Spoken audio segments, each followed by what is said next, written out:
আসসালামু আলাইকুম প্রিয় ফুটবল ফ্যান্স। উয়েফা ন্যাশন লিগে নিজেদের প্রথম ম্যাচে হাঙ্গেরিকে 5-0 গোলের বড় ব্যবধানে হারিয়েছে জার্মানি। আর এই 5-0 গোলে হারানোর দিনে 21 বছর বয়সী জামাল মুসাইলা একটি গোল ও 3টি অ্যাসিস্ট করেছেন। তার মানে এখান থেকেই সুস্পষ্টভাবে বোঝা যাচ্ছে যে হাঙ্গেরিকে এরকম ভাবে বিধ্বস্ত করার প্রধান কারিগর জার্মানির নাম্বার 10 এবং স্টার বয় জামাল মুসাইলা। উয়েফা ইউরোর দিকে যদি তাকাই তাহলে দেখা যায় সেখানে কিন্তু এই জামাল মুসাইলা জার্মানির হয়ে গোল্ডেন বুট জিতেছিলেন। তিনি সেই ইউরোতে গোল করেছিলেন 3টি। 21 বছর বয়সে গোল্ডেন বুট জেতায় এবং সাম্প্রতিক সময়ে জামাল মুসাইলা যে লেভেলের পারফর্ম করতেছেন, তিনি যদি এভাবে কন্টিনিউ করতে পারেন তাহলে অবশ্যই বলা যায় ভবিষ্যতে তিনি ব্যালন ডিওর জিতবেন। উয়েফা ন্যাশন লিগের প্রথম ম্যাচে অর্থাৎ হাঙ্গেরির বিপক্ষে জামাল মুসাইলা যে লেভেলের পারফর্ম করলেন এক কথায় অসাধারণ। তার স্টেটের দিকে যদি তাকাই তাহলে দেখা যায় তিনি এই ম্যাচে 90 মিনিট খেলেছেন, গোল করেছেন 1টি এবং অ্যাসিস্ট করেছেন 3টি। তিনি এই ম্যাচে বল টাচ করেছিলেন 70টি আর অ্যাকুরেট পাস করেছেন 88%। আর এই ম্যাচে তিনি কি পাস দিয়েছেন 7টি, লং বল 2টি। বিগ চান্স ক্রিয়েটের কথায় যদি আসি তাহলে দেখা যায় জামাল মুসাইলা এই ম্যাচে বিগ চান্স ক্রিয়েট করেছেন 4টি আর তিনি শট অন টার্গেট করেছিলেন 1টি। দেখেন ছেলেটার মাত্র 21 বছর বয়স, আর এই 21 বছর বয়সে এসে এই লেভেলের পারফরমেন্স করা সত্যি অসাধারণ।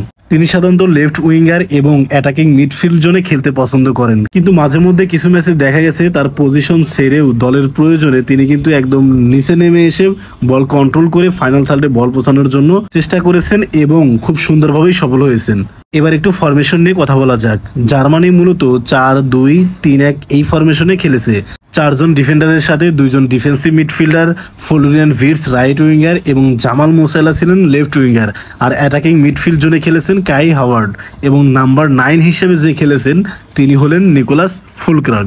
এই ম্যাচে নিকো চলাটারব্যাগ এবং ডেভিড রাউমের পারফরমেন্সটা যদি বাদ দেই তাহলে বলাই যায় one of the best perform করেছে জার্মানির এই টিমটা। জামাল মুসাইলার এই ম্যাচের শর্ট ম্যাপের দিকে যদি তাকাই তাহলে দেখা যায় তিনি কিন্তু left right attacking midfield zone, তারপর সেন্ট্রাল মিডফিল্ড সব জায়গায় কিন্তু তিনি খেলেছেন, কারণ তার এই শর্ট ম্যাপ দেখে কিন্তু বোঝা যাচ্ছে। কিন্তু এই ম্যাচে তিনি মূলত লেফট উইঙ্গার হিসেবে কিন্তু খেলেছেন, তবুও কিন্তু তিনি left right attacking midfield zone সব জায়গায় কিন্তু তিনি সহায়তা করেছেন। বর্তমান সময়ে জামাল মুসাইলার মতো এরকম ভার্সেটাইল ফুটবলার আমার চোখে খুব কমই পড়েছে।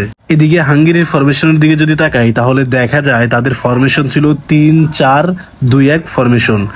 তারা 3 জন ডিফেন্ডার, 4 জন মিডফিল্ডার, 2 জন অ্যাটাকিং মিডফিল্ডার এবং 1 জন নাম্বার 9 নিয়ে কিন্তু তারা খেলেছে। এই ম্যাচে হাঙ্গেরির নাম্বার 10 ডমিনিক সবোজলাই ছাড়া কেউই কিন্তু উল্লেখযোগ্য পারফর্ম করতে পারেনি। এই কারণেই জার্মানির বিপক্ষে কিন্তু 5-0 গোলের বড় ব্যবধানে হেরেছে হাঙ্গেরি। এর আগে ইউরো 2024-এর গ্রুপ পর্বের ম্যাচে এই জার্মানির কাছে কিন্তু হাঙ্গেরি 2-0 গোলে হেরেছিল। এখন আবার উয়েফা ন্যাশন লিগের প্রথম ম্যাচে জার্মানির কাছে 5-0 গোলের বড় ব্যবধানে বিধ্বস্ত হলো হাঙ্গেরি। ধন্যবাদ।